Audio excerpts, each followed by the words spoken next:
Серскиот револуционерен округ ги опфаќал на источните и југоисточните делови на географската и етничка Македонија, односно пределите на Егејска и Пиринска Македонија. Овој револуционерен округ со својот североисточен дел граничел со кнежевството Бугарија. Предностите на оваа територија се во смисла на нејзината близина до границата, до државната граница, сега веќе со кнежевството Бугарија, каде што голем дел од организационите подготовки на револуционерните чети, голем дел од материјалните средства што се подготвувале, од оружјето што се подготвувало за да се внесе во Република Македонија, се одработувало во пунктовите на револуционерната организација во близина на границата. Исто така, овие пунктови биле многу згодна база за лесно и да се избега во случај на опасност во Серскиот округ, значи да се избега на безбедно место и да се спасат и војводите, четниците и другите револуционерни активисти, нели, од Серскиот револуционерен округ. Од друга страна пак, близината на границата значела и територија прва на удар на врховистичките чети кои што навлегувале исто така од територијата на Бугарија. Особено во еден период во предилинденското востание, кога е поизразено тоа недоразбирање, тоа судирање меѓу четите на Македонската револуционерна организација, така наречени централистички и врховистички чети, значи оваа територија е најжестоката арена каде што се случуваат овие судири.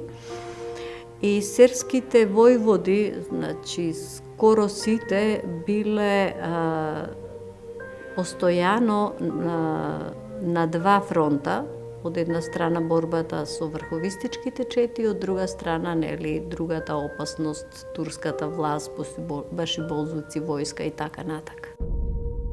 Пресвртен момент во развојот на организацијата во Серскиот револуционерен округ бил назначувањето на Гоце Делчев за учител во Банско, есента 1896 година. Тој го создал војводскиот кадар за округот. Покрај вклучените револуционери во редовите на Македонската револуционерна организација, кои што немаат претходно борбено искуство, ставот на Македонската револуционерна организација, кој што исклучиво го почитува Гоце Делчев и го поттикнува во праксата, е да се привлечат и искусните ајдучки војводи од предходниот период. Меѓу нив се Илија Крчовалијата, Атана Стешовалијата и нели други слични како нив.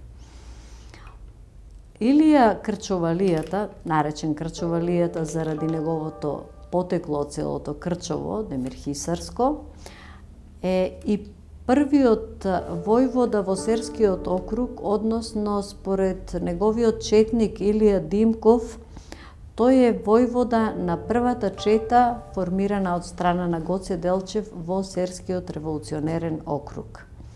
Оваа чета станала на некој начин и четничка школа.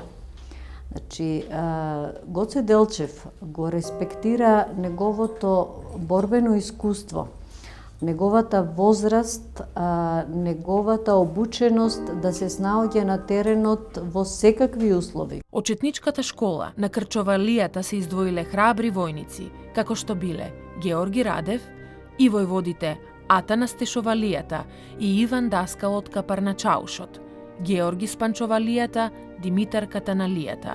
Илија Крчовалијата во 1899 година станал околиски војвода на Неврокопската чета, а од 1902 година повторно бил Демирхисарски околиски војвода. Со таа чета учествувал во акција спроведена за ликвидирање на познатиот Арамија и врховистички приврзеник Дончо, кој дејствувал во Пиринско и во Малешевијата.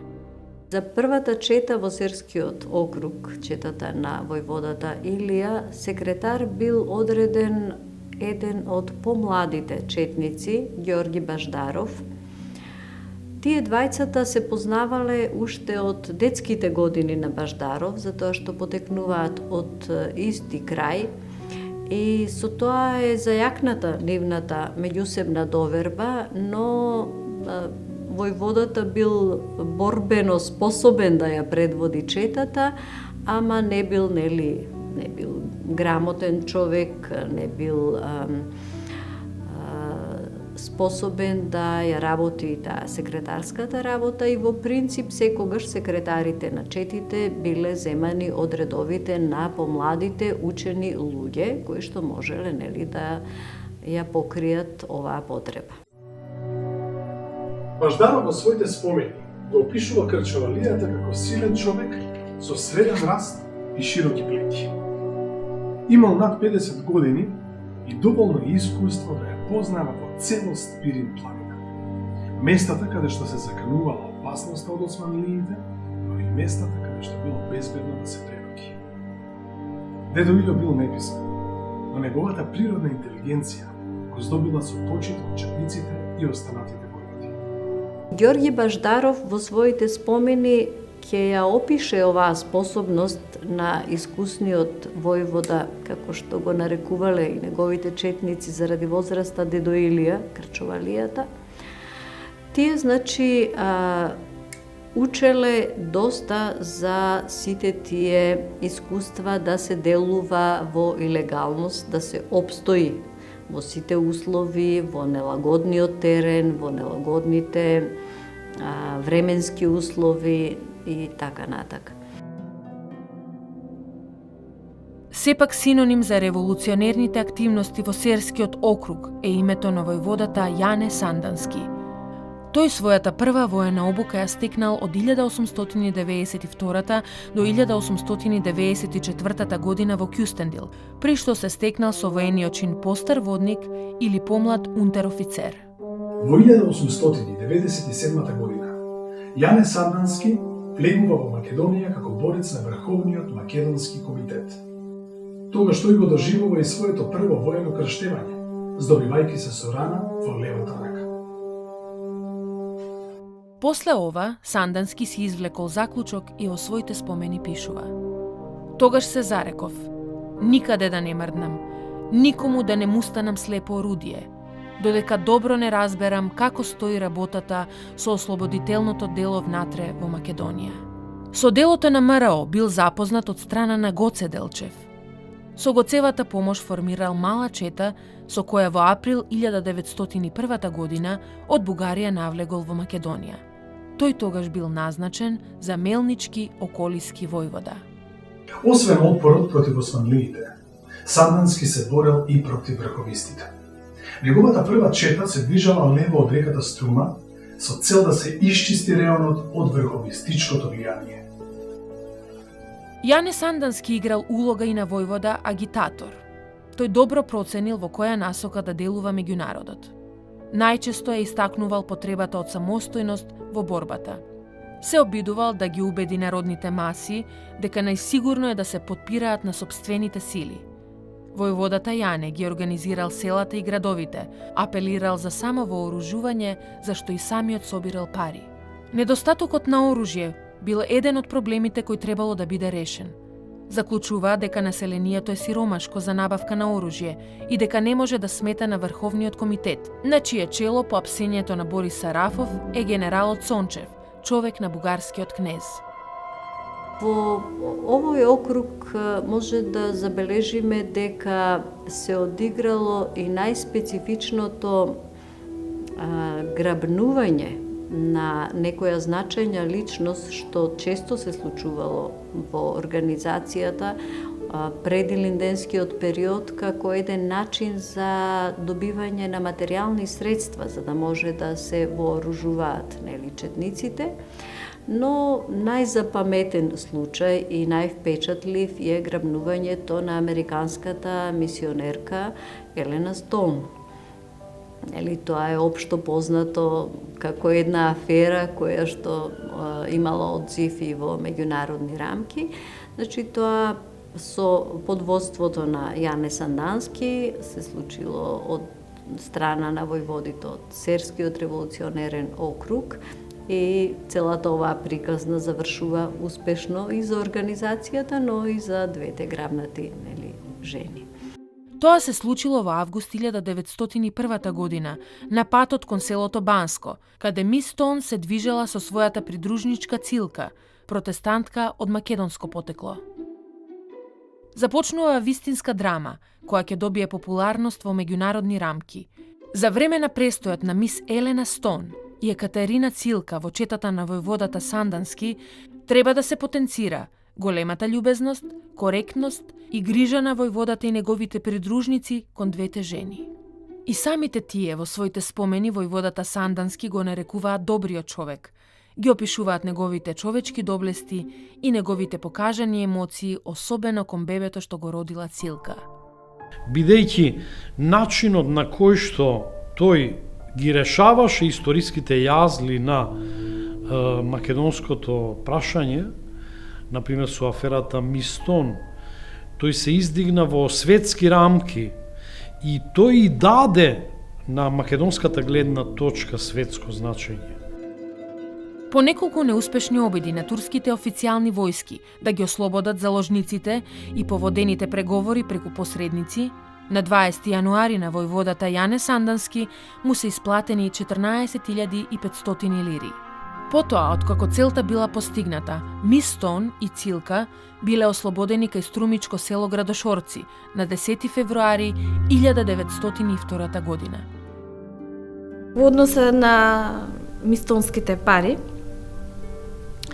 се покажало дека Јане Сандански успешно ја завршил сета таа активност на пленување на еден странски државјанин, во случајов американски. Во тоа време било позитивно да се биде таков друмски или планински борец. Меѓутоа парите биле неопходни за вистинските насушните потреби на организацијата, иако постоели и други видови или извори на финансирање на организацијата, меѓутоа во конкретниот период тие пари биле неопходни за купување на оружје и муниција. Дел од тие пари во спомените можеме да прочитаме дека искористил Коце Делчев и им ги дал на гимиджиите, оние млади луѓе револуционери со анархистички, да речем, идеолошки насоки. Војводата Јане Сандански од првото негово навлегување во четата во Македонија се окружил со интелигентни четници. Андреј Казепов, Стоју Хаджиев, Петар Милев, Георги Стрижовски и други. Уште пред аферата со мис Стоун, нему му се придружиле и учителите револуционери Крсто Асенов, Сава Михајлов, Александар Китанов, Георги Данчев и бројни местни и селски раководители на организацијата. Некои од поранешните ајдутски војводи, како што се Илија Крчовалијата и Атана Стешовалијата, стравувале дека војводата Сандански не ги искористил само како груба воена сила во отпорот кон врховистите и дека сега сака да ги замени со поинаков, поинтелигентен профил на четници.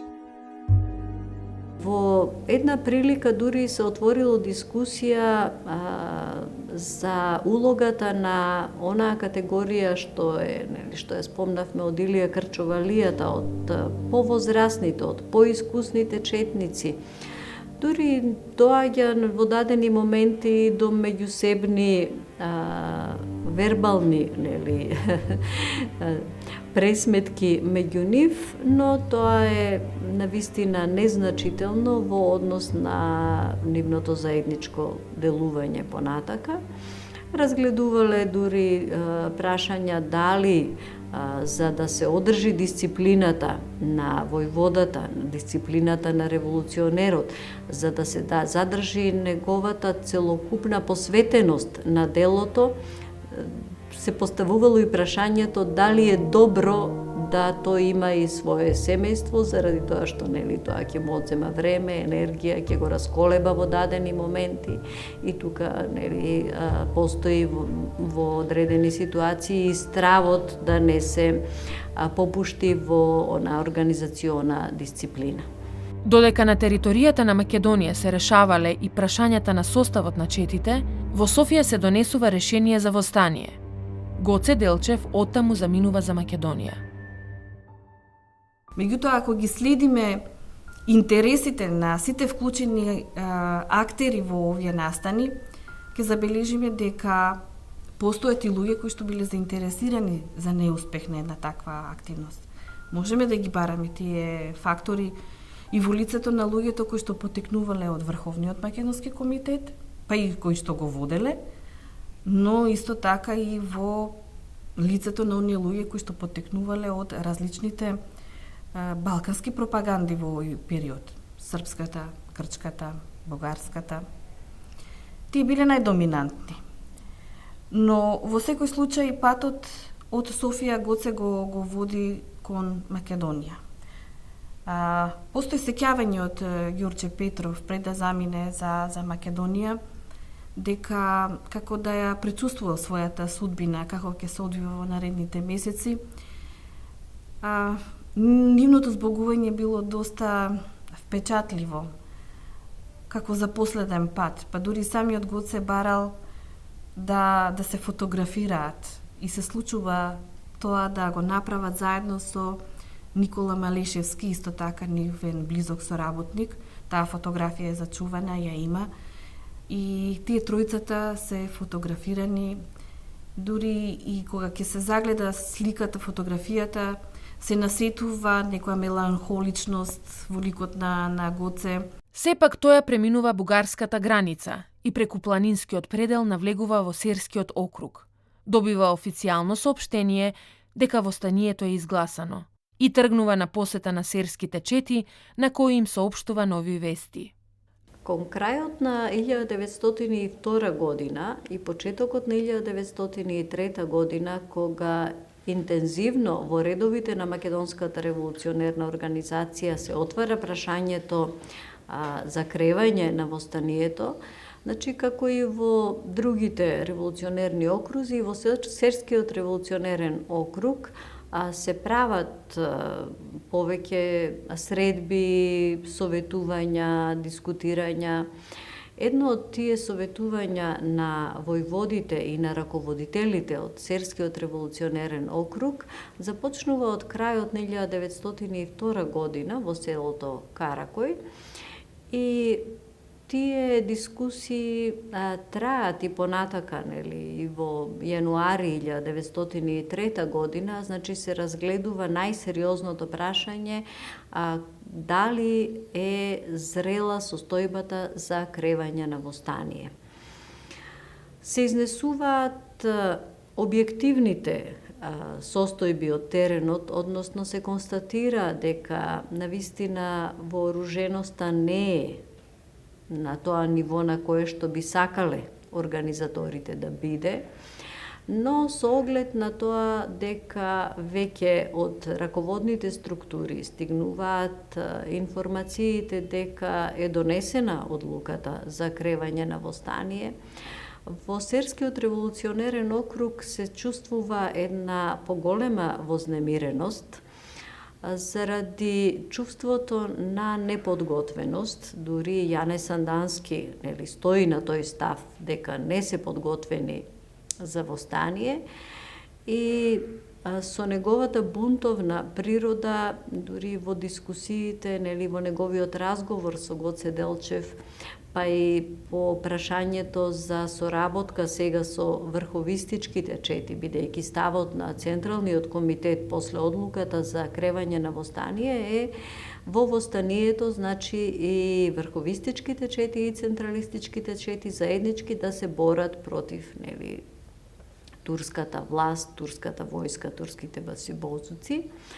И Јане е малку непомирлив по однос на ова прашање, но разумниот Гоце Делчев ја прави проценката на состојбата реално таква каква што е. Значи, одигрува голема улога во стабилизирањето на оваа атмосфера во Серскиот револуционерен округ и тргнува да се одработи уште што може, значи да биде рационален, да биде практичен. Решено било востанието да се крене на Крстовден 14 септември, и тоа преку терористички акции од четите по железниците и мостовите далеку од селата. Многу помалку ја знаат каква е ситуацијата, со оглед дека претходно биле во одредено заточеништво, па сега се веќе на чело на задграничното представништво. Конечно, идејата на Гоце Делчев и нему блискиот Ѓорче Петров била да не биде едно широко востание во конкретниот момент, повеќе тоа да бидат партизански герилски активности, поголемо раздвижување на четите, за да се обезбеди и доволно време целиот тој вооружен и четнички и револуционерен потенцијал во Македонија да се оспособи и во соодветни услови тогаш да се крене масовно. Меѓутоа, додека се постигнат тие, да речам, фактори, сепак се одело на некои пократки, подинамични, повпечатливи активности. Од тука и е акцијата на Гоце Делчев за организирање на диверзантски активности, познати се тие кои што ги изведува кај мостот и кај тунелот, па исто така и кај реката Ангиста или Анжиста. После четвртиот ден советување во Каракој се јавила опасност од откривање, па четите решиле да се преместат на друго место. На предлог на Крчовалијата се префрлиле во една голема карстна пештера наречена Капе, која била во подножјето на планината Али Ботуш. Таму Гоце Делчев одржал еден од неговите славни говори. Со четниците од тој реон, на самиот влез од пештерата, и на некој начин Гоце е оној секогаш кој што бил многу близок до својот четнички кадар и до народот, па така постои сведоштво од неговиот биограф, од Пео Јаворов. Гоце не држеше говор, Гоце секогаш се исповедаше. Гоце не ги убедуваше другите луѓе, туку самиот со себе ги расчистуваше мислите. Па од тука и оној позната негова мисла пред луѓето кои што го слушаат во пештерата Капе, дека доколку би се случило едно ослободително движење, тој би сакал едно востание кое што ќе обезбеди ослободување на македонското население, а не на македонската земја. Гоце е секогаш близок на својата првична определба, дека ослободителната идеја мора да биде идеја на секој оној кој што ја населува етничка Македонија. По они архивски материјали кои што ги имаме, се спомнуваат 70 до 80 четници. Покрај тоа што се дискутирало за можностите за востание, дури и имале тактичка вежба. Па вежбале ноќно вооружено напаѓање на определена област, нешто така едно воено маневарско подучување, со оглед дека и самиот Гоце бил воено образован.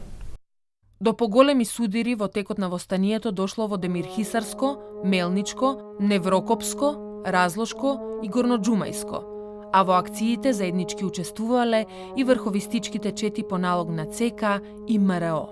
Дошло до неуспешна соработка со врховистите, кои го прекршиле договорот за востание и набр го избегале назад преку граница во Бугарија. Гоце Делчев тргнува кон Солун и по патот за да може да се сретне нели со повисоките раководни структури на организацијата. По патот, еден дел од патот го придружува и еден од церските војводи, Димитар Буштанов.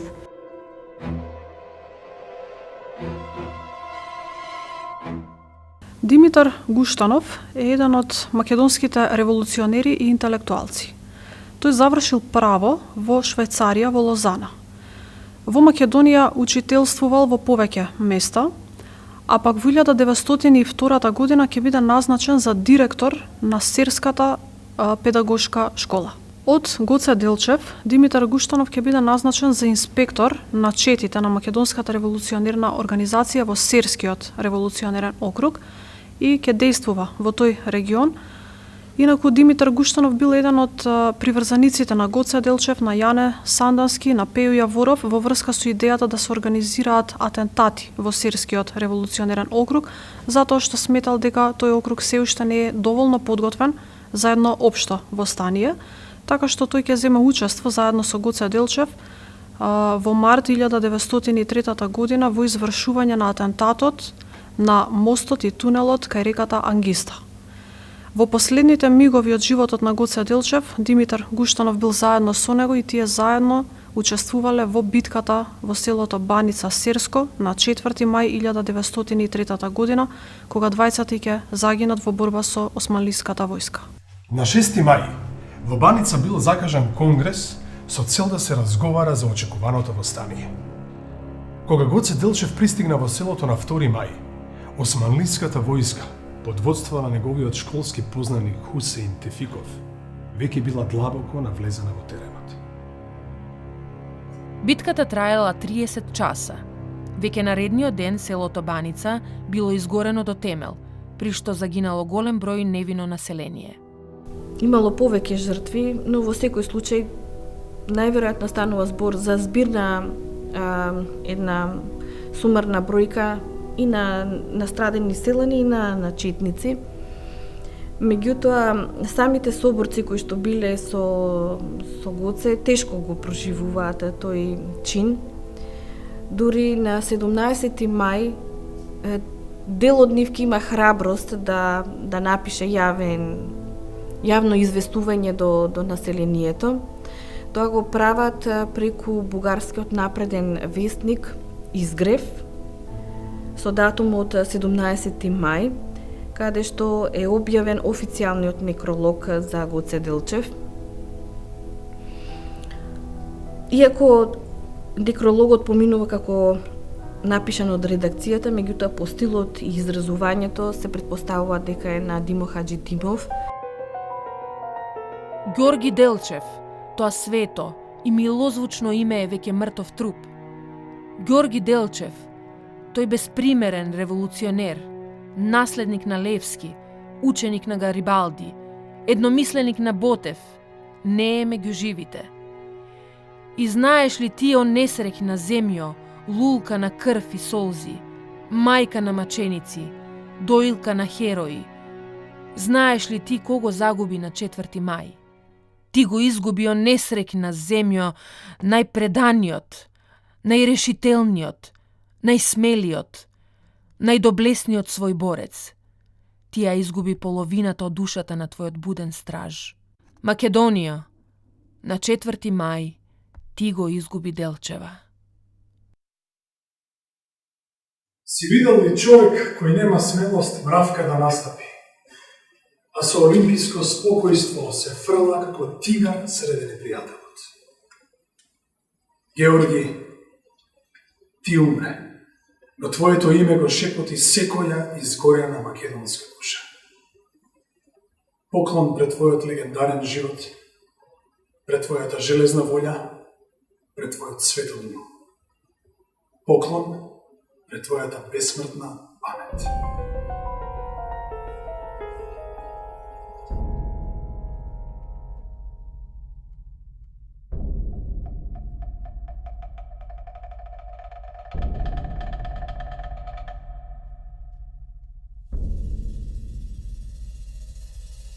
Тодор Паница е роден на 2 јули 1879 година во подунавското место Орахово, во учителско семејство, но откако останал сирак, некој ќе го одгледа неговиот чичко.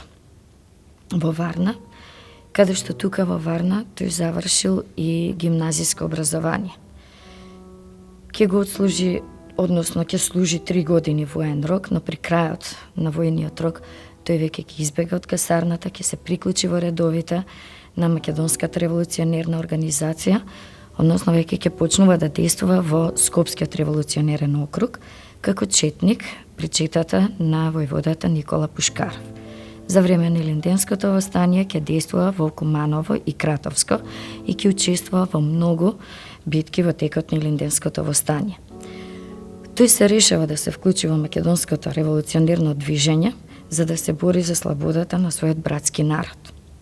По Илинденското востание веќе во 1904 година тој ќе премине во Сирскиот револуционерен округ, тука веќе ќе се поврзе со Јане Сандански и ќе биде именуван за војвода во Драмскиот регион, односно како драмски војвода во тој регион. По Илинденското востание продолжиле врховистичките четнички навлегувања на територијата на Серскиот револуционерен округ. Војводата Јане Сандански ја предводел борбата за пресметување со овие чети. Најголем судир со врховистичките четнички сили, војводата Сандански, поддржан од селската милиција, имал во април 1905 година. Битката се одиграла кај селото Кашина. Врховистичката чета, предводена од офицерот Јурдан Стојанов, била целосно разбиена. 7 од врховистите паднале убиени. 43 четници се предале, а капетанот Стојанов бил ранет и одвај избегал во Бугарија. 6 од заробените врховисти, кои што имале извршени злосторства, биле предадени на револуционерниот суд. 4 од нив биле осудени на смрт. Неколкумина заробеници побарале да останат со Сандански, а останатите 30 биле протерани назад преку границата. Во 1910 година младотурската власт покренува акција за разоружување на населението. Сандански пркоси на оваа наредба во интерес на безбедноста на народот и успева во целост да го задржи оружјето во Серскиот округ. Пред и за време на Илинденското востание во Мехомиско разлошко, како војводи ги среќаваме Лазар Томов и Симеон Молеров. Исто така и Лазар Топалов за време на Илинденското востание бил војвода на селската чета од неговото родно село Белица, Мехомиско. Како војводи во Серскиот округ пред Илинденското востание делувале и Андреа Димов, кој во 1901 бил горноџумајски војвода, откаде учествувал во аферата Мис Тон. Иван Јонков Апцаров, кој од 1902 бил назначен за војвода на чета во Банско, Илија Дилберов, Дилбер Илија, по препорака на Гоце Делчев, бил назначен за војвода во Горноџумајско. Приврзаници на неговите идеи, меѓу кои се Ѓорги Скрижовски, Чудомир Кантарџиев, после 1904 година и Тодор Паница, кој што доаѓа од Скопскиот револуционерен округ. И тие по востанието, значи кога се случуваат првите недоразбирања, првите пукнатини во редовите, ако може така да кажеме, во редовите на Македонската револуционерна организација, првите и идеолошки веќе разидувања, тие остануваат на страната на идеите на Јане Сандански, го поддржуваат во времето на младотурската револуција, значи учествуваат заедно со него нели во сите активности како војводи на чети во младотурската револуција. Во времето на Балканските војни, овие војводи скоро сите се активни како војводи на чети во ослободувањето на местата, особено низ Пиринскиот и па дури долу, нели, низ Егејскиот дел до Кавала, ослободувањето на овие места од турците. Но по војните, тие што останале живи, се ориентираат кон левичарските, условно речено, движења во македонското револуционерно движење и заради нивната близина предходно со Јане Сандански, заради нивната верност на оној курс што го трасирал Јане Сандански, ги нарекуваат санданисти под едно нели општо име и заради нивното делување и потекло како војводи потекнуваат од Серскиот округ, инаку родум голем дел од нив и не се од Серскиот округ, например Паница родум е од Бугарија. ги нарекуваат и серчани. Или пак заради федералистичките идеи ги нарекуваат и федералисти. Ние практично со Јане Сандански добиваме една светска фигура во балканскиот политички пейсаж, која и до ден денес со својата мистерија на историските околности во кои действува, се покажува личната саможртва на самотијата како историски непреценето, безценето богатство кое влегува во трезорите на една меморија. Тоа е Јане Сандански. Јане Сандански, Илија Крчевалијата, Гоце Делчев се само дел од војводите што оставиле трага во Серскиот округ. Ѓорче Петров при една беседа за Гоце Делчев има кажано дека за таков храбар, револуционерен дух потребно е само да се презрат личните интереси. И тогаш сите би можеле да бидат налик на овие војводи.